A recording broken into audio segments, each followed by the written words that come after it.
जय माता रानी दोस्तों, आप सभी का बहुत बहुत स्वागत है आपके अपने चैनल राधा कृष्ण ऑफिशियल में। उम्मीद करती हूँ आप लोग बहुत अच्छे होंगे। तो ये बताने के लिए कमेंट बॉक्स में जय श्री विष्णु जरूर लिखिएगा। तो चलिए दोस्तों, आज हम इस वीडियो में जानेंगे चैत्र मास के कृष्ण पक्ष की 2024 में पाप मोचनी एकादशी का व्रत कब किया जाएगा, एकादशी तिथि कब से शुरू हो रही है, कब समाप्त हो रही है, द्वादशी तिथि कब से कब तक रहेगी, पारण का शुभ मुहूर्त क्या रहेगा, व्रत में क्या खाएं क्या ना खाएं। तो इसी के ऊपर आज का मेरा ये वीडियो है और वीडियो के लास्ट तक आप लोग बने रहिएगा। आप लोगों के लिए वीडियो बहुत ही उपयोगी होगा। तो चलिए वीडियो को शुरू करती हूँ और जान लेते हैं सभी महत्वपूर्ण बातें। तो सबसे पहले बता दूं कि एकादशी का जो व्रत होता है वो श्री हरि विष्णु भगवान का स्वरूप माना गया है। ऐसी मान्यता है कि एकादशी का व्रत रखने वाले भक्तों को फिर कभी भी कोई पूजा या उपवास रखने की जरूरत नहीं पड़ती है। इस व्रत को करने वाले व्यक्ति सभी प्रकार के सांसारिक सुखों को भोग करके अंत में भगवान श्री नारायण के धाम वैकुंठ लोक में चला जाता है।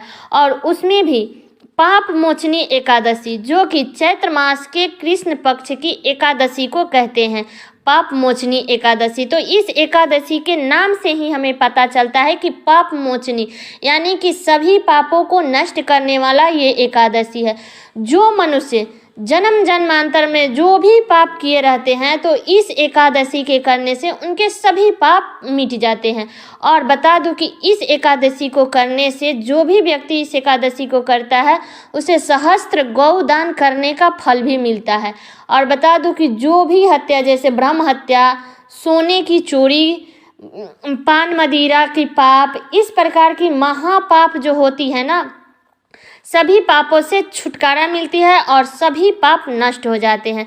इसलिए पाप मोचनी का व्रत बहुत ही पुण्य प्रदान करने वाला होता है। अगर कोई पूर्ण श्रद्धा भक्ति भाव के साथ में सात्विक रहते हुए पाप मोचनी एकादशी का व्रत करता है तो उसे संसार के स्वामी श्री लक्ष्मी नारायण भगवान संतुष्ट हो जाते हैं उसके व्रत से और अपने भक्त के सभी कष्टों का निवारण भी कर देते हैं।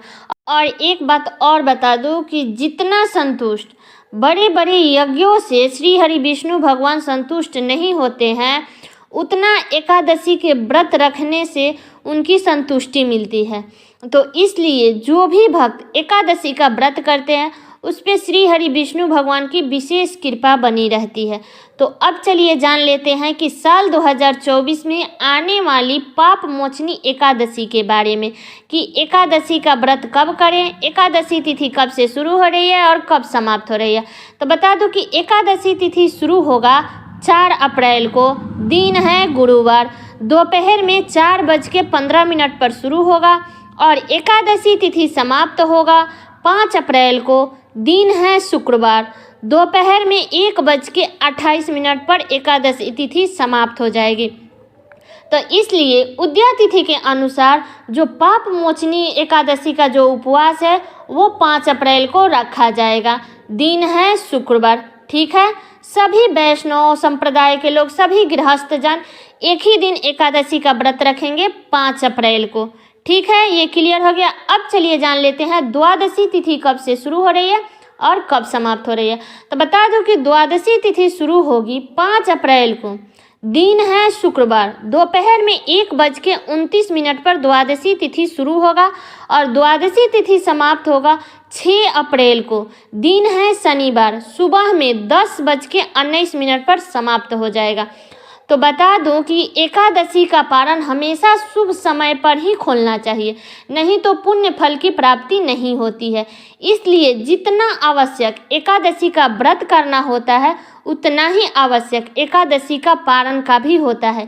इसलिए एकादशी का पारण कभी भी शुभ मुहूर्त में ही खोलना चाहिए और एकादशी के पारण से पहले हमें कुछ ना कुछ ज़रूरतमंदों को दान जरूर देना चाहिए। अब चलिए जान लेते हैं पारण का शुभ मुहूर्त। तो बता दूं कि पारण का जो शुभ मुहूर्त रहेगा वो 6 अप्रैल को, दिन है शनिवार, सुबह में 6:17 से लेकर के और 9:25 तक। तो इसलिए ध्यान रखें कि द्वादशी तिथि समाप्त होने से पहले पहले हमें पारण कर लेना है। और बता दूं कि जो भी एकादशी का व्रत करते हैं उन्हें 10वीं तिथि से ही नियमों का पालन करना चाहिए। 10वीं तिथि से ही शुद्ध और सात्विक भोजन करना चाहिए। मांस मदिरा का सेवन नहीं करना चाहिए, लहसुन प्याज का सेवन नहीं करना चाहिए, ब्रह्मचर्य का पालन करना चाहिए। और एक बात का खास ध्यान रखें कि कभी भी एकादशी के दिन तुलसी पत्र नहीं तोड़ा जाता है, इसलिए भगवान के भोग में डालने के लिए आप लोग 10वीं तिथि को ही तुलसी पत्र तोड़ लीजिएगा। और एकादशी के दिन ना तो तुलसी जी में अक्षत चढ़ाया जाता है, ना ही जल चढ़ाया जाता है और ना ही तुलसी पत्र तोड़ा जाता है, क्योंकि तुलसी माता भी श्री हरि विष्णु भगवान के लिए व्रत रखती है। तो इसलिए एकादशी के दिन तुलसी पत्र ना तोड़े और ना ही जल चढ़ाएं, क्योंकि उनका व्रत खंडित हो जाता है। तो इस बात का हमें ध्यान रखना है। एकादशी के दिन पूजा करना है, फल का भोग लगा दीजिए, अलग से धूप बत्ती दिखा दीजिएगा, लेकिन स्पर्श मत कीजिएगा। और एकादशी के दिन भगवान के भोग में, श्री हरि विष्णु भगवान के भोग में तुलसी पत्र जरूर डालिएगा, क्योंकि भगवान का जो भोग होता है वो तुलसी पत्र के बिना अधूरा माना जाता है।